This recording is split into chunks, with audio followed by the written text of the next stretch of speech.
Hi, I'm Buzz Kolodner from Acupuncture, Japanese style. We're going to continue discussing how to incorporate by palpation diagnosis symptoms we find in the clinic for frozen shoulder.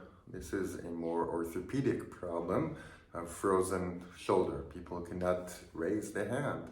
So obviously, we're interested of where the patient feels pain, what meridian the pain is on.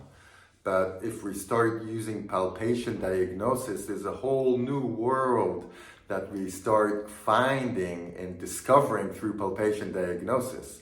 So sometimes if we go through the theory of trigger point by Dr. Janet Ravel, sometimes pain in the front is actually referral pain from trigger points in the back in the infraspinatus small intestine 11 area, causing a referral pain in the front, and actually treating the small intestine meridians or its connections to the small intestine meridians will relieve pain upon abduction.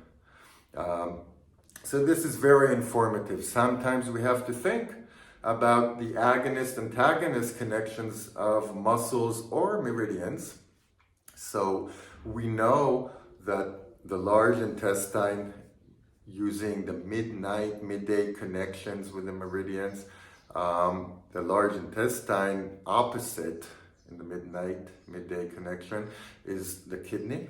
And in many times, frozen shoulder, also called 40-year-old or 50-year-old shoulder, is a cause of kidney weakness causing a large intestine excess. So in many cases, a global treatment of kidney tonification will relieve excess in the large intestine meridian, or treating the liver and supporting the liver meridian will relieve excess feeling in the small intestine meridian. So this is another strategy. And if we're talking about muscular agonist-antagonist relationship, so the antagonist muscle of abduction, actually the one is causing adduction, is latissimus dorsi muscle. And if we start palpating along the latissimus dorsi muscle, which has many meridians, it could be gallbladder 26 or the edges of bladder 23 or maybe 52 area going up to the scapular and right under the armpit at around heart 1.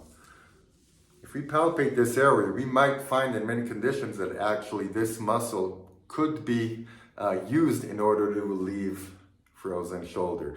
These are some ideas that we use with acupuncture Japanese style, and I hope this gives you the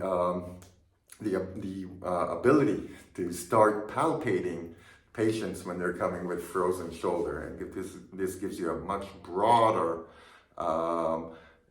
diagnostic system we can work with. So this is Buzz Kolodner, Acupuncture Japanese style, and see you soon.